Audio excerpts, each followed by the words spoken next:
welcome back to EDH Deck Building. I am your host, Demo, and today I have a special one for you. You know, when I did my Goat Tribal deck tech, I sort of threw it out there that I would take requests and people could give me ideas for decks that I could do deck techs on. I got a lot more requests than I thought. I have, you know, when I made that video, I think I had maybe 300 subscribers. I have over 1,000 now and climbing. So it's difficult, and I really want to. I really love building decks and coming up with ideas for certain commanders. I really do mean that when I say that.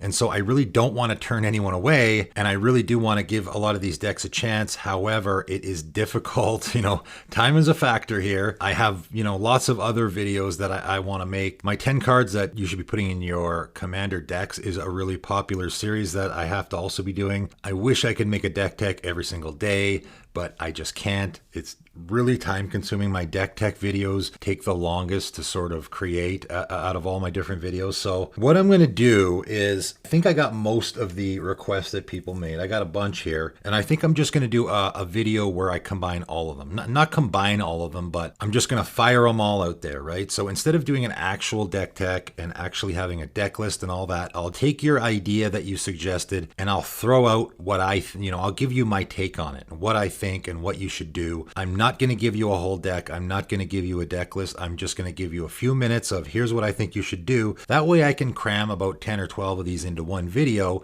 and at least that way, you know, people aren't feeling like they're being ignored, and I can give you a starting place, right, from which to work off of and a direction from which to go. So basically with this video, I'm really going to fire through this and spend maybe about 5 minutes on each one. So buckle up. It's going to be coming at you fast. Grab your popcorn, here we go. Loki Dragon 87 wanted me to do Shauku Endbringer, and this one I was really excited to see because, again, this is another card that I remember seeing way back in the day. I thought it was crazy powerful. Just tap it to exile a creature, and then you put a +1/+1 counter on it. Woo! Cost 7, okay, but, you know, we can... I mean, when I first see this, I'm thinking, okay, well, Shauku Endbringer can't attack if there's another creature on the battlefield. So you can't have a creature, none of your opponents can. Obviously, creature removal is going to be huge here. Black's good at that, so no problem. The way I would play this deck is I would have obviously a ton of board wipes. This isn't going to be possibly a fun deck to play against because I would just put every black board wipe I could in the deck. Also, at the beginning of your upkeep, you lose 3 life. That's not nothing. 3 life is kind of a lot. So, and once we cast our Shauku, we don't really want her coming off the table. So gaining life is also going to be important. You know, early in the game, I would be wiping the board lots and then also lots of life gain. So Polluted Bonds, I'll just throw that one out there. That's a favorite of mine. Just gains lots of life, especially with all the crazy ramping going on and all the landfall decks in the format now. It's really good because it also drains your opponent. So stuff like that, I would just put lots of life gain effects in the deck to get our life really high and before we put our Shauku down. And then once she comes down, you know, 1,000-year elixir, I've said it 1,000 times, no pun intended. If your commander is tapping, 1,000-year elixir is an auto include. So we have this in play.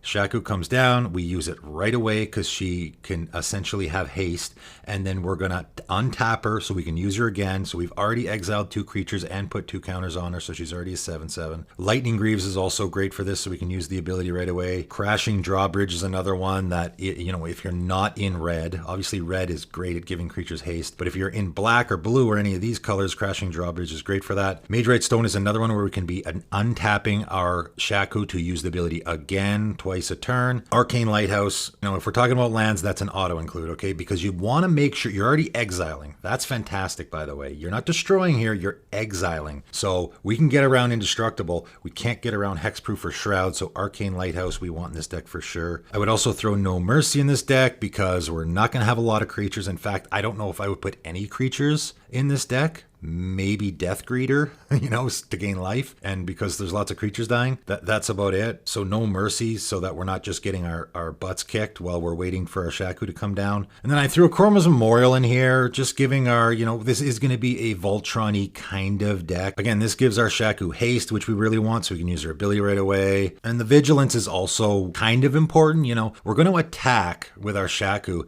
and then on our opponent's turn, they're going to probably play creatures, right? So we want to attack with our Shauku. She's still going to be untapped. So after our opponents play a creature on their turn, exile that creature, so then back around on our turn, we can immediately attack again. So I think Vigilance is going to be really good. I also put Batterskull and Haunted Cloak on here. Batterskull gives lifelink, so gaining life is going to be important. So those cards are going to be great in this deck. Moving on, GMK Forever wanted to see a Cromat Mutate deck. You know, I think this deck kind of builds itself a little bit. You know, again, there's not a ton for me to say here. It's a good idea. You know, I like the idea of mutating creatures onto Cromat. He's got a lot of abilities. So I think, you know, again, you just look up all the mutate cards and put the best ones in the deck. Broko is going to be particularly good because you can cast them from your graveyard, but also you want to give your Cromat Trample, right? Trample is going to be important because of that first ability, destroy target creature blocking or blocked by Cromat. So if Cromat has Trample, he attacks, someone chumps with something, you destroy it. And normally what would happen is, because Cromat's already blocked, it's not going to deal any damage to the opponent. But if it has Trample, right, the way Trample works is that any damage not done to the creature is done to the player. So if you immediately destroy that blocking creature before it's dealt any damage, all the damage goes through to the player. So I think giving Cromat Trample is going to be particularly good. So any mutate creature with Trample. Also, gotta protect. Big downside to mutate, and I haven't really dealt with mutate a lot. You know, I don't know if I'm a huge fan of it. I did make a Vadrock deck, which is pretty good. Protecting your creature is going to be huge. It is a Voltron-y kind of strategy. So Rebuff the Wicked. I've mentioned this card like 12 times on this channel. I love that card. It's just 1 mana to protect your creature from anything. You know, I know you're in blue and you're going to have a lot of counter spells anyway. The number one thing you're going to be doing is protecting your commander, and this is 1 mana to protect your commander. Asceticism is another one that is really good that you can just put down. The rest of the deck, I think, sort of builds itself. You know, you're going to put a bunch of mutate cards in there. Really good idea, though. Moving on, Zedit or Exedit, yeah, and by the way, I apologize if I'm not getting the names right. I'm just reading what I see, and if it's in a different language or something, I don't know what to tell you. I'm doing my best here. So he wants to see Samurai Tribal. Also, he, she. Again, I have no idea who's a he or who's a she or they. I guess I'll say they. They want to see Samurai Tribal. Right away, you know, there are quite a few samurais in the game. Obviously, there are legendary samurais, right? So Kanda, Fumiko, both legendary samurais that you could build the deck around. However, you know, they're only monocolored, and you could go that route. You could definitely go a monocolored samurai route. You would be relegated to not a lot, though. And a lot of these legendary samurais have really nothing to do with samurais. They just happen to be a samurai. Like if I was to build a Kanda or a Fumiko deck, it would not be a samurai deck. I would go a different route. So I'm going to cheat a little here. So it was surprising how many black samurais there were. I actually didn't know. Most samurais are Mardu. They're all Mardu, in fact, except for one. There's one green one. But most of them are Mardu, and most of them are humans. Okay, so I'm cheating here a little bit. Jurina Kudro, I think, would be a great samurai commander because most samurais are humans and most of them are Mardu. So what you could do is just take all the Mardu human samurais and throw them in a Jurina deck, and they're going to benefit from her, you know, +2 ability. You could also just go Orzhov colors and go with General Kudro, who also is going to benefit. Again, I'm sort of cheating here a little bit, but you could just take all the black and white human samurais, put them in a General Kudro deck, or you could go Boros and use Winota, because there are some fox samurais, there are some non-human samurais, so you could take the non-human ones and use the non-human samurais to get the human samurais into play. I'm doing tribal, but I'm sort of cheating a little bit.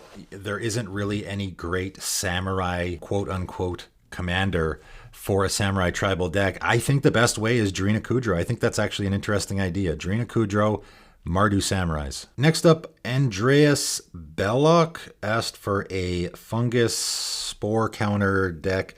So, and he mentioned Vorinclex, right? I think the new Vorinclex is that he wants specifically spore counters and funguses. And, you know, I don't know if he knows about Thelon of the Havenwood, right? This is exactly what you want to be doing, right? If you want to make a fungus deck with spore counters, Thelon is exactly what you want. He's the perfect commander for this deck. So there's not really anything to say again. You know, this sort of builds itself. You just put all your funguses in there and the spore counters. And then, yes, you put doubling effects, doubling season, and, you know, Vorinclex and all those doubling effects in there as well. So again, I don't know if you wanted me to make a different commander, but Thelon is just the perfect commander for a deck like that. So I would just go with him. Next up, Tamir Fuego.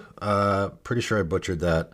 Anyway, he wanted to see an Orah deck, Skyclave Hierophant. So I'll just throw out some ideas I had. High Priest of Penance is great in this deck because he's going to, you want him to keep dying and coming back, right? You're going to, you know, just chump with him or whatever. Destroy a permanent, he dies, you get him back. Priest of the Forgotten Gods is another one that's fantastic in this deck because you want to be sacrificing your own creatures. I'll just say the important part here is, again, like that birthing pod style, you want those converted mana costs to be evenly distributed, right? You want a certain amount of 1s, 2s, 3s, particularly 1s, 2s, and 3s. You want to be in that range. You want to have like 7, 8, 9, 10, probably 2s and 3s the most, because when you sacrifice a 3, you want to be able to get a 2 back. And when you sacrifice a 2, you want to be able to get a 1 back. So you always want to make sure you have that converted mana cost in your graveyard because you don't want that ability to be wasted. So Deviadnate is another one. This is a very old card. It's another really good card. I'll probably end up putting this in my 10 cards list. Just great as a mana boost. Just sacrifice a creature, get a mana boost. Dream Devourer, man, I love this card. I think it's so good. It can go in any black deck. It just happens to be a cleric, so it works in our deck, so I threw it in there. Pyre of Heroes, you know, speaking of birthing pod, this is sort of the tribal birthing pod, works great in this deck. You know, we got tons of clerics and creatures in this deck, so it's going to be great, especially, again, with that CMC where you're climbing up the CMC ladder, it works great. Also, I put Luminous Broodmoth. I think this card works great in this deck. I had a deck like this, similar to this before, black and white, where I'm sacrificing my creatures and bringing them back. Lots of ETB effects. I would put lots of ETB creatures in this deck. It was actually an Athreos deck, which I also would put in this deck because I think it works great in this deck. Not the other Athreos, okay? The original Athreos actually doesn't work in this deck because what it's going to do, even though you're sacrificing creatures a lot, your opponent will go, okay, well, I'll just put it back in your hand. You don't want it in your hand. You want it in the graveyard, right? And you don't want to leave that decision up to your opponent because your opponent can decide, okay, well, he wants it in his graveyard, so I'll put it in his hand, or he wants it in his hand, so I'll keep it in his graveyard. So that Athreos, no, don't put that in this deck. The other Athreos works great, though, because they're going to be dying, coming back. I think that Athreos works fantastic in this deck. Immortal Servitude is another card that I think works fantastic in this deck, just because we have a lot of creatures in the same converted mana cost range. You know, like we have a whole bunch of 2s, a whole bunch of 1s, a whole bunch of 3s. So if you have like 5 or 6 2-drops in your graveyard, you can spend 5 mana and get them all back with Immortal Servitude, right? Or you can spend 6 mana and get them all your 3-drops back. So I think that card works great. And the absolute best card in this deck is Wake the Dead. Wake the Dead is a criminally underplayed card. It goes in a lot of decks. Any ETB type deck that has black, if you have a black deck that has a lot of ETB creatures, Wake the Dead is fantastic. I have it in my Rona deck because you're basically going to get all of those ETB effects right away. But what makes Wake the Dead particularly fantastic, because there are other cards that do this, but Wake the Dead, what makes it particularly fantastic is that you sacrifice those creatures at the beginning of the next end stuff. That is an important distinction, right? And so with Orah, you know, whenever a cleric dies, we're going to get those triggers, right? So we're going to Wake the Dead, bring all of those creatures back into play, and then they're all going to die on our opponent's end step because we're going to be sacrificing them, and then we get to bring a whole bunch back again, and this time they stay because of Orah's ability. So that card is fantastic in that deck. Next up, Nautic. They want to see Sultai, Hate Bears, and I thought, interesting idea. I'm not sure why specifically Sultai, but Cellos is just the perfect commander for that deck, I believe. So, you know, when I first saw Cellos, I was super excited about him. I thought he was going to be a fantastic commander, and then right away, people started saying, oh, he'd make a good Stax commander, and I was like, oh, great. So now everyone's going to hate him, so I'll stay away from him. But if you're Cellos, I mean, ideally, people want Cellos to be untapped so all your stuff comes into play untapped, but I thought there are a bunch of cards that you want to come into play tapped. King Makar, you want him to come in play tapped so that he can then untap and you can exile something. Creatures that have inspired abilities really work good in our Cellos deck. Also works good with the strategy of what we're doing, sort of a more of a taxi staxy strategy, right? And then if you're going to be making your opponent's creatures come into play tapped, Embargo, which I just talked about in one of my 10 cards videos, Meekstone, another one, that, you know, if they're going to come into play tapped, why not keep them tapped, right? We can also put Angel's Trumpet in there or some effect like that that's going to give our creatures vigilance. It gives all creatures vigilance, but since our opponent's creatures are coming into play tapped, it's not going to help them because they're just not going to untap. They're going to come into play tapped and they're not going to untap. Dream Tides and Freyalise's Winds are two other cards. Again, if you're going down this strategy, we might as well go all in, right? It's just going to help keep their creatures tapped essentially forever, right? We're just going to have so much of those Staxy type effects that their creatures are just never going to untap. You could also go the route that I do in my Abishon deck, which is Time of Ice, Thousand Winds, right? So we're going to, after those creatures become tapped, then we can just bounce them all back to our opponent's hands. So you can go that route as well. Asmac96 wanted to see a Winota Werewolves deck, and I thought, you know, I responded to him and I said, it'd kind of be difficult to do a werewolf deck without green, hey? And he's like, yeah, but you could do the werewolf side and then use that to get the human side into play. And I thought, okay, well, maybe there's something there. And I looked it up. There's actually 33 red werewolves. That's a lot, actually. I was surprised there was that many. And the thinking here is, and this is a great idea. My hats are off to him. He came up with the idea, not me. So the idea is you have your werewolves, right? So you want to flip your werewolves. With these werewolves, they're always on the back side. So you have a human on the front side. Usually it's a human werewolf on the front side and then a werewolf on the back side. Basically, you want to flip them and then attack. And so you can get that Winota ability. And then you're going to be pulling a bunch of humans off the top of your deck that are then going to flip into werewolves. Great idea. I like it a lot.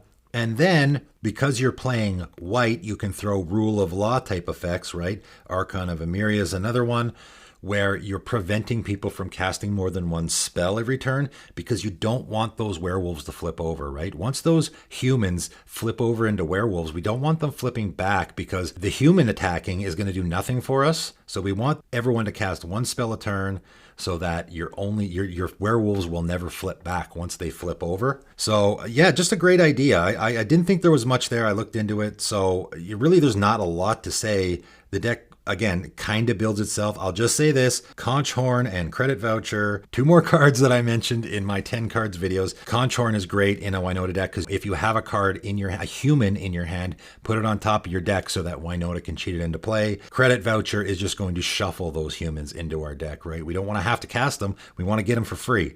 So Credit Voucher, if you have a bunch of humans, werewolf humans, right, in your hand, you just shuffle them into your deck. And then because Winota can dig so deep into the deck, we'll probably end up getting some of them back right away. Next up, Johan Anderson wanted to see a Gabriel Angel Fire deck. So this is a real old one and an interesting one. So, it costs 7 mana. That's a lot. And at the beginning of your upkeep, you choose Flying, First Strike, Trample, or Rampage 3. Gabriel Angel Fire gains that ability until your next upkeep. Okay, so Rampage 3, I think, is the one that we want to be targeting here. I mean, what makes this card actually pretty decent is that you can just rotate through whatever ability seems to fit the situation at the time. You can pick, so that's good. So Rampage 3, and I'll talk about obviously Rampage is a very old ability, and I will, it's whenever a creature with Rampage 3 becomes blocked, it gets +3/+3 until end of turn for each creature blocking it beyond the first. So that's not a very good ability. However, we can make it good, okay? And in order to make that ability good, and again, this is the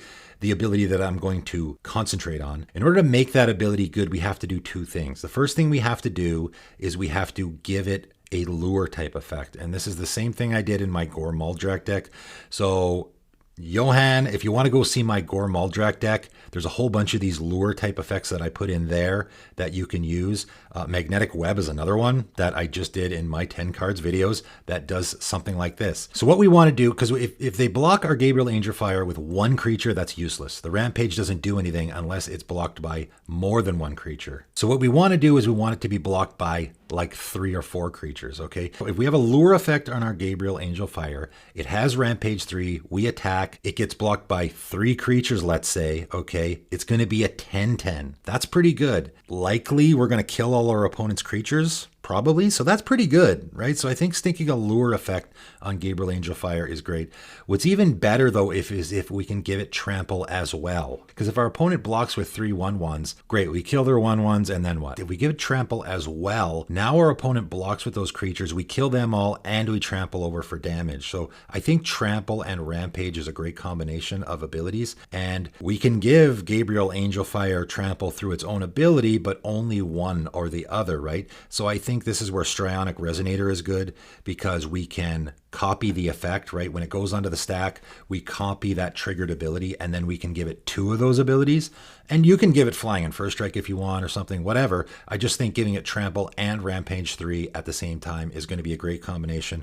There are also tons of other ways to give it Trample, obviously. Armadillo Cloak is a great one. Rancor is probably the best one of all time, like 1 mana, +2 and trample, and then Rampage 3 on top of that is going to be really, really good. I mean, obviously this is going to be a more Voltron-y type strategy. If we're in white and green, you know, it really does this sort of Orah / Voltron effect really well, like Siona and Krond, right, are commanders that you could just look at and sort of steal some of the ideas that they're doing, because they're doing the same kind of stuff. Again, Lure is an enchantment, is an aura as well. So we can go down that road of auras, enchantments, pumping up our Gabriel Angel Fire, putting Armadillo Cloak and Rancor on it. And then also maybe Dueling Grounds and Miri, 2 other cards that are good in a, you know, if you're playing a white-green Voltron-y type of strategy, those cards work really good in that deck too, so give those a look. And lastly today, Batatak 4 Mil. I think I got that right. Wants to see a politics type of deck. And I'll read exactly what he says here. He says, make a political deck with a commander that can target other players with good stuff and make a banker deck stuff like I give you mana and you don't attack me, deals and stuff like that. So I don't love politics in Commander. I'll just say that. However, okay, I'm going to throw you a bone here, buddy, because I have had an idea for a deck that is sort of political. I just thought it was an interesting idea. I love the card Guided Passage. It is a card that was sort of used quite a bit back in the day, in the early days, and sort of has disappeared. I thought, wouldn't it be fun to just make a deck where you're putting all of your decisions in your opponent's hands, right? And that certainly is political, right? If you give your opponent Guided Passage, now your opponent can go, okay, well, I want you to have a board wipe. Here's a board wipe. You know, here's a blasphemous act because I want you to wipe the board. Basically, you're putting all of your decisions into your opponent's hands, and why not make a deck around all of that? So I decided to go with Riku of Two Reflections as the commander, just because he can copy instants and sorceries, and there are a lot of instants and sorceries that do that kind of effect in here. So if you're going to cast a Guided Passage, why not cast 2, right? So he just works as a commander. You could really do almost anyone as a commander that you think fits. Manifold Insights is another one where I'm putting my decisions in the hands of my opponents, right? That's the theme of the deck. Fact or Fiction is obviously the one that obviously people are going to think of first. It's just a great card, period. So it's obviously going to go in this deck. Callous Oppressor is another one where, you know, you're going to cast it, you're going to pick, and usually what you're going to do when you're playing this deck is you're going to pick the opponent who's at the bottom, right? You're not going to pick the guy who's doing the best to make the decisions. He never gets to pick, right? The guy playing the super powerful deck that is way ahead of everyone, he doesn't get to make any of these decisions. You're leaving it into the hands of the opponents who basically want to solve problems, right? So you cast your Callous Oppressor and you pick that guy, and he picks the other guy who's playing the Golos deck, and he picks anything that isn't Scout, right? And so you can steal his Golos. Epiphany at the Drown Yard is another one. Murmurs from Beyond. You know, there's lots of these cards that just let your opponents choose cards for you. Mog Assassin's kind of a funny one where you can sort of get your opponents involved in which creature lives and which creature dies. Dia-chan Artful Beauty is a really great one where you can sort of get your opponents making decisions about what lives and what dies. This is actually a legendary creature that you can build a deck around and make a deck sort of in that strategy. Steam Augury is another one. Great. You know, this is why I chose these colors. I chose the Guided Passage, you know, Temur colors, because it just seems like there's a lot of cards in these colors that do that. Steam Augury is basically a sort of worse version of Fact or Fiction. Still really good though. Tyrant of Discord is a great one. Again, we're just on theme of let's let our opponents choose the stuff, right? And finally, Eye of Doom. This is a card that came out in a commander set. You know, it was played a little bit. I really like it. You know, it enters the battlefield. Each player gets to choose a non-land permanent and put a Doom counter on it. And then you get to basically just sacrifice it when you want. So you're going to destroy all the permanents with Doom counters on them. You know, the problem with this card is sometimes it's very political. You know, I cast this card once and everyone's like, okay, guys, let's all put our counters on that guy's, right? And they just all put their counters on my stuff. You know, you have to be very careful when to cast it, but it's a good card and it really fits the theme of the deck. You know, again, if you have one guy that is rocketing off in outer space and kicking everyone's butt, you can cast Eye of Doom and then basically you have three guys that are all going to pick stuff. You know, again, politics. We're in the politics game here. So you're all going to pick stuff that he has. You're going to conspire together and destroy three of his best things, right? So that card works great in this deck. And that is it for today. Just firing up a whole bunch of ideas there for deck techs, for people. I love it. You know, I actually got super excited when I started doing this. I saw some of the ideas and I'm like, I don't know about that. And then I started doing research. Again, I just really love making decks and coming up with ideas for decks. So I really hope I do make a lot more videos like this. Time is a factor. These videos are really intensive when it comes to editing and putting all this stuff together. So, you know, I also have a Patreon now. And so I sort of had two issues here, and I thought I would kill two birds with one stone and say, all right, well, the people, and if you go to my Patreon, you'll see how I have the tiers set up. And I think what I'll do is I'll have the first tier is going to be sort of for people who just want to support the channel and they like my content. You know, they like maybe all my 10 cards videos and all those other videos. The second tier is going to be for people like this. So if you go to my Patreon and you see my second tier, it's going to be videos like this. You throw out an idea, you throw out a commander, and I give you, you know, I make a video like this every week or every couple of weeks. I suppose it depends on how many requests I get, where I do like a 30-minute video and I bang out like 5 or 6 requests for people that want ideas for the deck that they want to build. And then if you're the top tier, then it's going to be, I guess, you get your own video. Like I'll do an actual deck tech. Like if you want me to do like a spore counter deck or something with Felon and like I do an actual complete deck tech and make up a deck list and everything, then that will be for the people in that tier. And you know, if I don't have any, then maybe I'll just take requests, you know, and I do read comments and I see what people say. There's already been a whole bunch more since I started making this video.